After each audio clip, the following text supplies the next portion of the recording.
Citrus TV News live at 6. A Syracuse concert mainstay may not be making as much money as originally expected. Citrus TV reporter Rob Romano will have the full report. Storms and flooding continue to cause problems all across the South. Find out what measures are being put in place to help save lives. Plus, find out which former presidential hopeful is endorsing Donald Trump. And all your updates from the campaign trail. All that and more. Citrus TV News starts right now. Tussled with Trump during his time as a candidate, says he's now on board. It's not about me. It's not about Mr. Trump. It's about America. And this is what we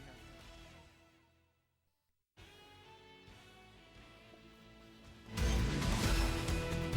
From the Citrus TV studios, this is Citrus TV News live at 6, your campus news leader.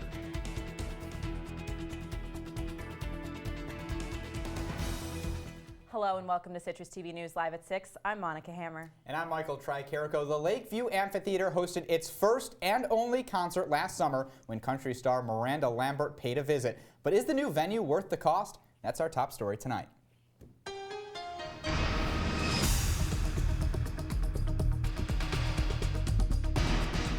Syracuse.com reported in November that Onondaga County made a small profit from the first amphitheater concert, slightly more than $2,300. But Citrus TV's Rob Romano tells us how one county official is saying the new venue has not been as successful as some people think.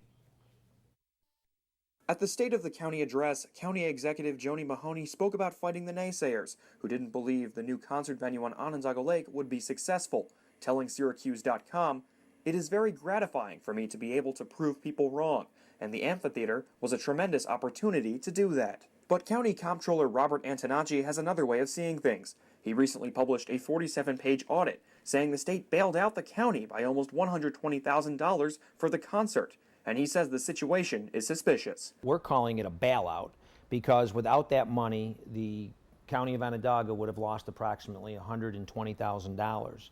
The etymology of that agreement with the state of New York is very suspicious. We're not sure when, in fact, there was an agreement between the County of Onondaga and the state of New York, Agriculture and Markets.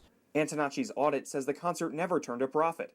It was originally reported that the county took in $2,300 for the event. We've got the first ever concert that was boasted as a money maker when, in fact, without the bailout from New York State, the taxpayers of Onondaga County would have been on the hook for in excess of $100,000. But the county executive has different ways of looking at things. The county executive's office has responded to Antonacci's claims, but declined an interview.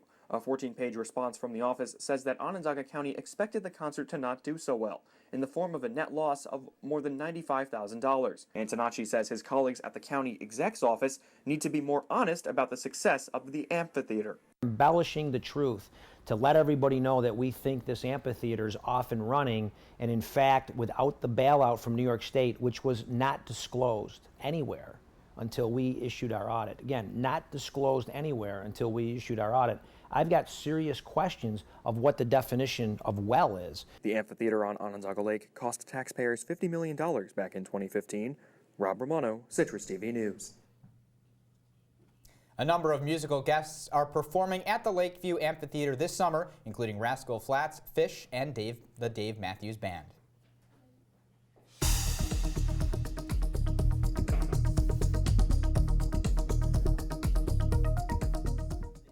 A 17-year-old is in police custody for a shooting that happened on Salina Street earlier this week. Police identified the suspect as Julian Byer, a 17-year-old from Syracuse. Byer is charged with second-degree assault and criminal possession of a weapon. The 15-year-old victim was admitted to Upstate University Hospital with non-life-threatening injuries. Anyone with information is asked to call the Syracuse Police Department. If you think you have to go to Italy to try one of the best pizzas in the world, think again. Syracuse Pizza Shop owner John Vigliotti won second place at the International Pizza Expo in Las Vegas yesterday. Vigliotti is the owner of Peppino's right here in Syracuse. He won with his famous PS2 pizza, which has 2 kinds of pepperoni and 2 kinds of sausage. The PS2 pizza will be available to customers by April 1st, so be sure to pick up a slice. And a house fire on South Carbon Street spread to 2 other homes early this morning. The fire department put the fire out in under an hour, and there were no injuries, but 14 people, including 10 children, are now without a home. The Red Cross will be helping the displaced families. The cause of the fire is still unknown, and an investigation is underway. Coming up, thousands pay their respects to former First Lady Nancy Reagan as she's laid to rest. And highlights from the campaign trail ahead of next week's primaries. Find out who a former candidate is endorsing. We'll be right back. As you can see, not too many people on campus right now, but if you are staying on campus, stay tuned for my forecast right after this break. Citrus TV News, we'll be right back. Surprise!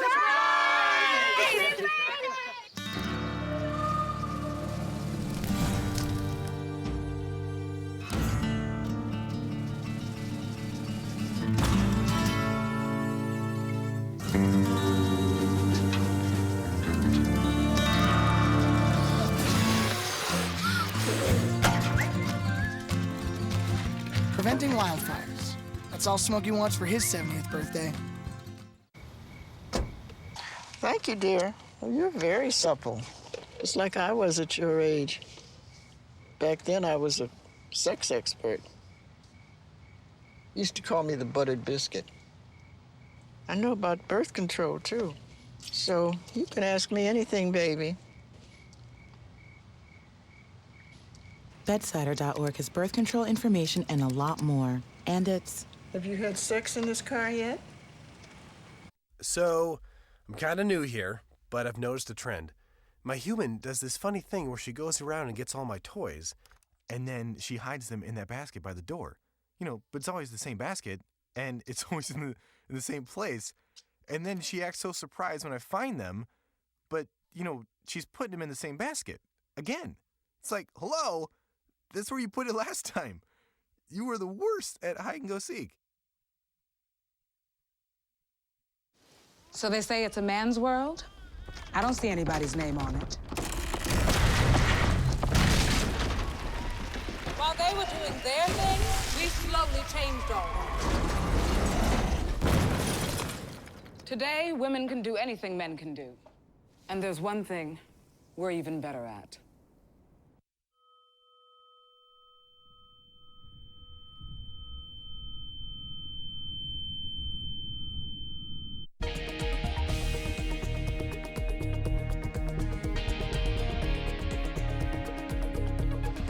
Trump talks a lot about making America great, but it's not just talk, he means it. I'm going to be helping him. Others are going to be helping him. That's former GOP hopeful Ben Carson announcing his endorsement for Donald Trump. Carson formally announced his support for the billionaire this morning during a press conference. Trump says Carson will be very involved in the campaign, specifically focusing on education issues. Carson says Trump is more than the brash character everyone assumes him to be, saying he's actually very cerebral. And sticking with the GOP, the four remaining Republican candidates took to the stage yet again last night for another debate. The debate was held in Marco Rubio's hometown of Miami. He received standing ovations when talking about Cuba. Ted Cruz won big in the debate as he came out sounding much more presidential than he had in previous debates. But all the candidates really had good nights. This is the last debate before the Florida and Ohio primaries, and this could be the last time we see Marco Rubio or John Kasich if they cannot win their home states. Many noticed this debate was a lot kinder than previous ones. Donald Trump weighed in on the lack of personal attacks. I thought it was a very elegant debate. I thought it was very substantive, and I thought it was I think your folks did a great job. I thought it was very fair, and we needed this kind of a debate. We needed this kind of a tone. Former First Lady Nancy Reagan was laid to rest next to her husband earlier today. 4 of the 5 living First Ladies attended, including Michelle Obama, Laura Bush, Hillary Clinton, and Rosalind Carter. Journalist Diane Sawyer delivered a gospel reading, and members of the Nixon, Johnson, Kennedy, and Ford families also attended the funeral. Storms in the south are causing major flooding, killing at least 5 people and forcing thousands to flee from their homes. 20 inches of rain was recorded in Monroe, Louisiana, with Governor John Bel Edwards declaring a state of emergency. 750 National Guard members have been deployed to help the 3,500 Louisiana residents who have been displaced.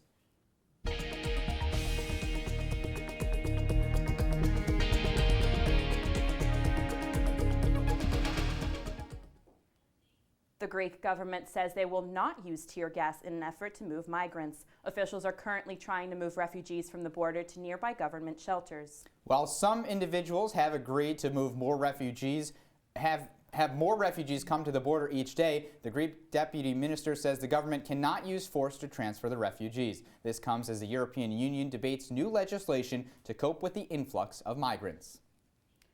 And former Vladimir Putin aide Mikhail Lesin's death is causing controversy. A medical examiner's report found that he died of blunt force injuries. This goes against Russian reports that he died of a heart attack. Lesin started the news service called Russia Today, the agency that reported the heart attack story back in November. Police have refused to say this was a criminal act, but confirmed an investigation will continue. Lesin was 59. And bells rang in Japan today just after 2 p.m. to commemorate those lost in the tsunami and nuclear disaster 5 years ago. A ceremony was held to remember the tsunami that set off the world's worst nuclear disaster since Chernobyl. It all happened at the Fukushima nuclear plant. The disaster killed about 18,000 people and displaced more than 150,000. A full cleanup of the site is expected to take at least 40 years.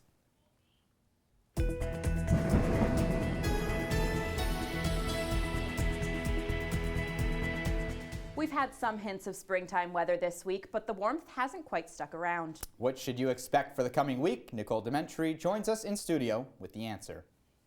Yeah, Michael and Monica, as you see right here, Monroe, Louisiana wasn't quite as lucky to have good weather like we were. They are facing severe floods after close to 2 feet of rain has come down in the past 2 days.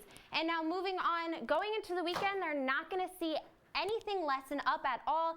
Texas, Mississippi, Oklahoma are also facing severe flooding, and more storm systems are going to move in. They're not going to see anything go away until at least Monday. But here, it's 38 degrees. It's a little chilly outside with 12-mile-per-hour winds. It's feeling more like 30 right now. It is cloudy. The clouds just won't get out of the way, but we're not seeing any precipitation, so we are lucky in that fact, and it's going to stay clear through tonight. 30 degrees, 10 to 15-mile-per-hour winds. It's going to be a little windy tonight, but overall, a pretty nice night to go outside. And moving into travel conditions, it is spring break. Everything is clear. Throughout the weekend, it's going to be clear. The airport, I-81 is clear, and rail conditions all clear. You guys should be good to go to wherever you're traveling and heading to. Now, moving into the weekend outlook for the St. Patty's Day Parade tomorrow, it'll be absolutely beautiful outside, 62 degrees in the middle of March. Absolutely beautiful. No chance of rain at night. Moving into Sunday, 56 degrees. Absolutely no rain at night. Moving into Monday, though. Monday, Tuesday, Wednesday, Thursday, it's going to rain, rain, rain. But it's going to be 50 degrees on Monday, 57 Tuesday, 60 on Wednesday.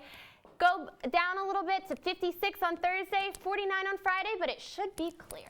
So, you know, a little bit of a rainy spring break if you're staying here, but not too bad. All right, Nicole, now some news that's hitting our community. Yeah. Local meteorologist Dave Eichhorn is retiring. Tell us a little bit about that. Yeah, so he's been at News Channel 9 for over 20 years. He's really a staple here in the Central New York community. He's actually going to finish up the rest of his PhD. He's 61 right now, and he has half of it done, so he's going to go finish up the rest to get it off his bucket list. All right, thank you, Nicole. Yeah, thank you. And after the break, a massive recall that could impact the food in your freezer. And a recap of all your entertainment news in Hammer Time. Stay with us. Here's your check.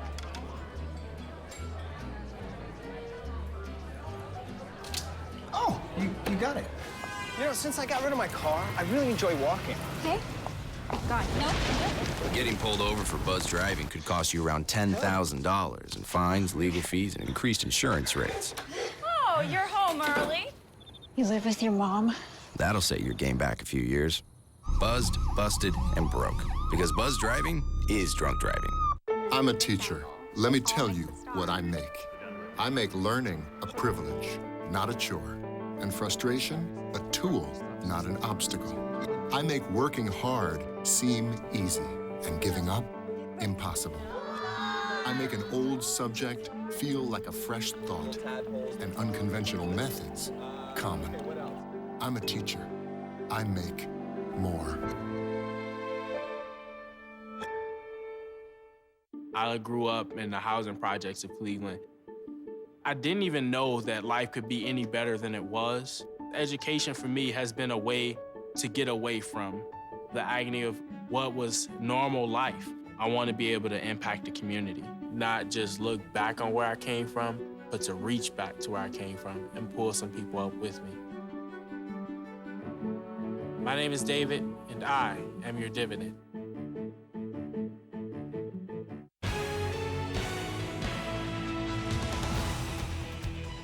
The new Samsung Galaxy S7 phones are officially on sale. The company announced it experienced stronger pre-orders than expected. The new phones are water-resistant, take photos faster, and feature bigger batteries. The battery life can maintain 13 hours of non-stop video content. Samsung hopes the sale will help them compete with rival smartphone producer Apple. And a reminder for North Americans, this Sunday the clock springs forward, so don't forget to adjust your clocks an hour ahead for daylight savings time. Safety groups are also asking that you replace batteries in smoke detectors. Nestle is recalling 3 million frozen food products. The company reported some consumers have found small pieces of glass in some frozen foods that have spinach. Impacted items include DiGiorno's pizzas, Lean Cuisine meals, and Stouffer's lasagnas and souffle. No injuries have been reported. And now for all your entertainment news, it's Hammer Time with Monica. Pop star Adam Levine is going to be a dad. The Voice judge is reportedly expecting his first child with model wife Bahati Prinsloo. The 26-year-old Victoria's Secret angel is 3 to 4 months along, according to multiple sources. The two tied the knot 2 years ago in July. In a radio interview, Levine joked that he wants to have more kids than what's socially acceptable.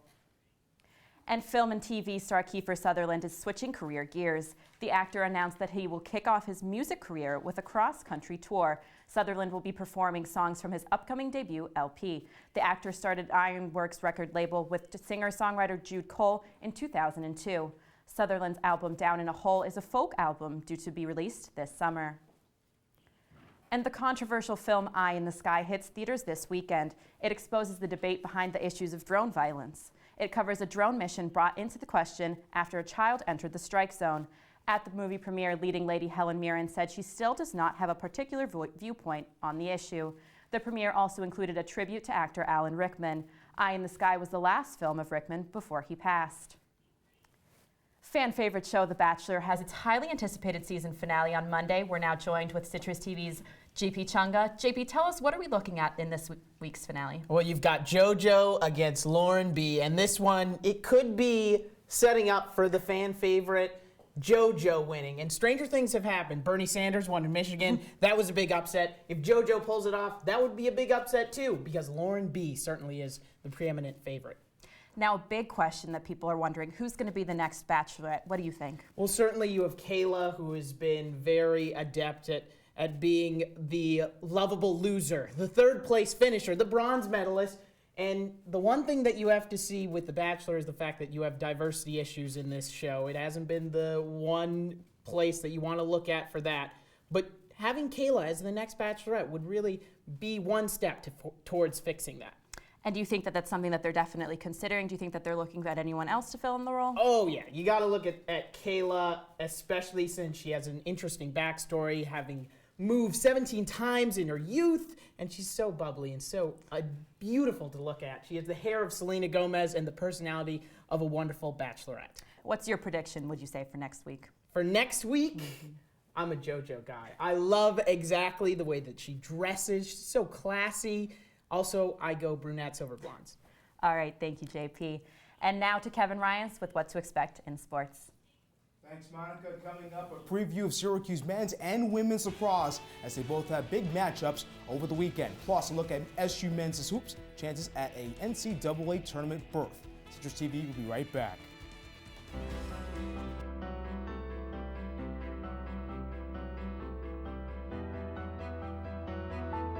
Body language can tell you all sorts of things.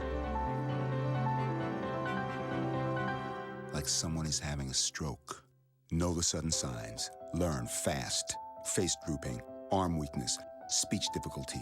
Time to call 911 and get them to a hospital immediately. Learn the body language and spot a stroke fast. Really?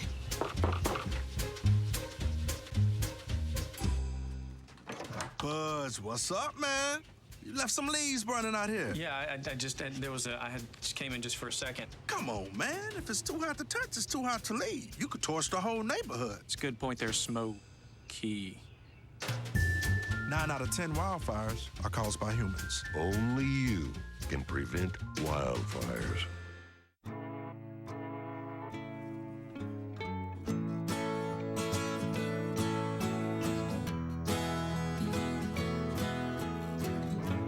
Wake the sun, tell him that I've begun to dream of things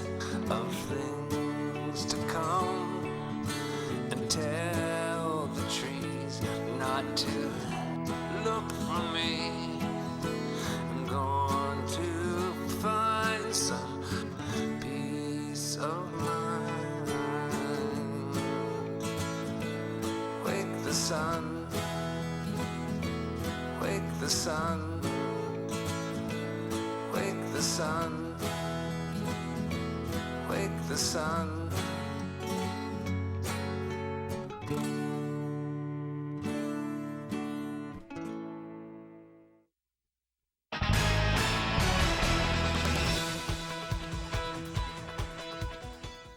Well, as you may know right now, Syracuse basketball is out of the ACC tournament, and according to experts, the Cuse is also out of the first four in the NCAA tournament. And the Orange chances of making the field of 68 just got a little bit slimmer today after Michigan upset number 10 Indiana this afternoon. Cam Chapman hit the game-winning three-pointer with 2.2 remaining on the clock to push the Wolverines over the top of the Hoosiers. Also, you want to look out, UConn defeated Cincinnati in quadruple overtime this afternoon, and that further pushes the Cuse back. SU did get some help from number 17 Texas A&M as it defeated Florida, who was also on the bubble. The Cuse will find out its postseason fate this Sunday when NCAA Tournament Committee puts out its yearly bracket. And later tonight, the semifinals of the ACC tournament get underway with the conference's top four teams battling it out.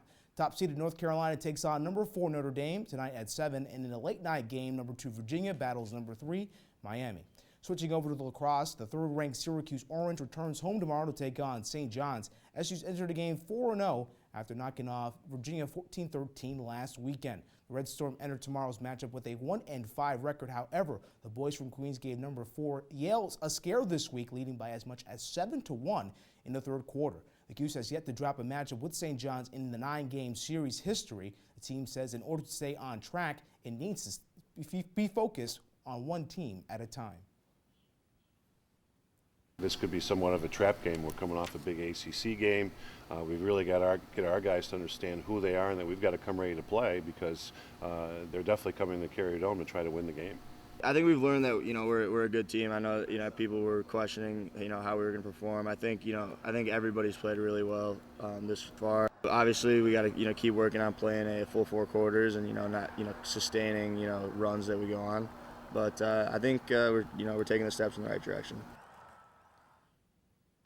Well, meanwhile, SU women's lacrosse has a date with number 1 and defending national champion Maryland tomorrow. The top 5 matchup is a rematch of the NCAA tournament semifinal from last season, where the Terrapins topped the Cuse 10-8. The Orange has to deal with an offense that is ranked 2nd in the nation with goals for, with a little more than 16 goals per contest. Despite the 6-1 record, the Orange are ranked in the bottom 10 in goals allowed, giving up just under 8 goals per contest. First draw is at noon.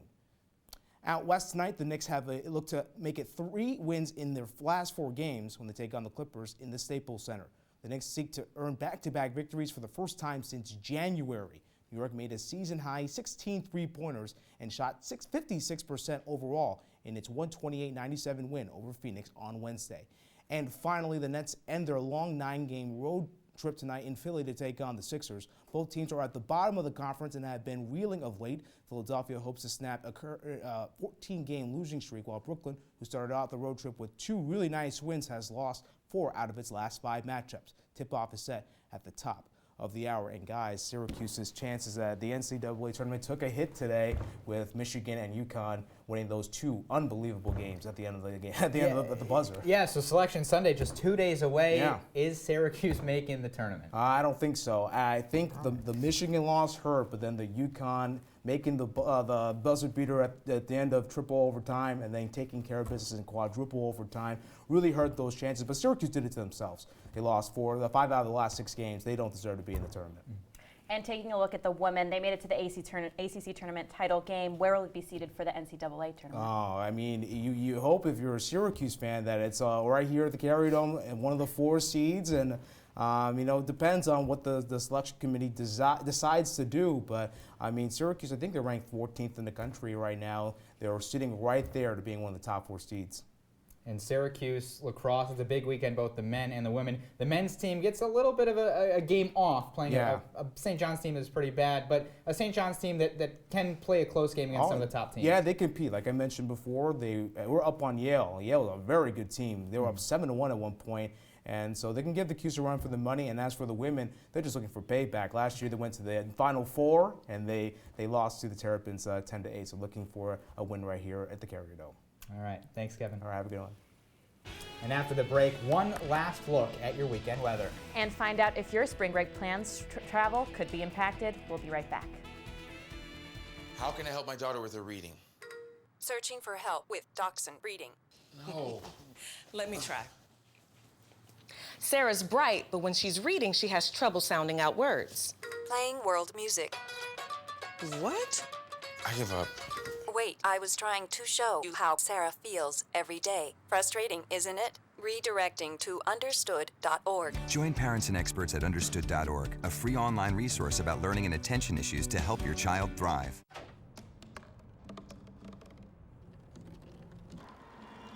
Everybody has a dream.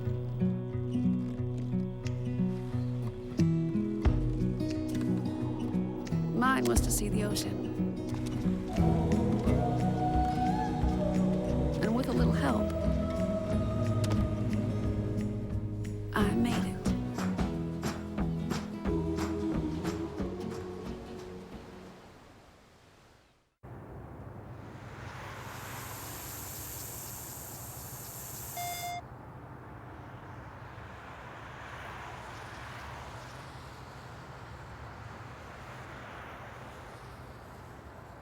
This new mom is struggling to get the skates just right. Now she's holding on for dear life. You don't have to be perfect to be a perfect parent. Thousands of siblings in foster care will take you just as you are. All right, Nicole, I'm traveling tomorrow morning. What can you tell me about the weather when I wake up? You know, when you wake up, it's going to be absolutely clear all day. Low 50s by the time it reaches the St. Patty's Day parade at noon. 60 degrees. Absolutely beautiful day. All right. Perfect. Thank you.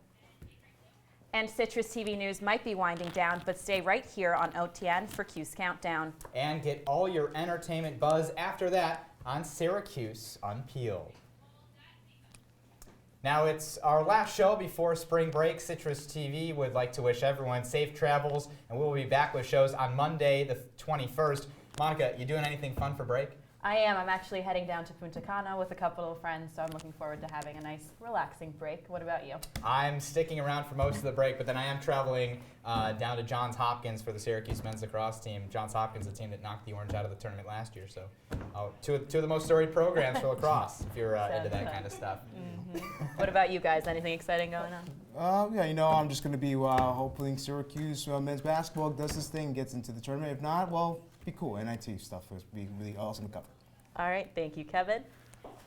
And I'm going to Skinny Atlas, but it's all going to be good. Just a quick trip. All right, thanks, And that's Nicole. all that we have for you tonight. I'm Monica Hammer. And I'm Michael Tricarico. Good night.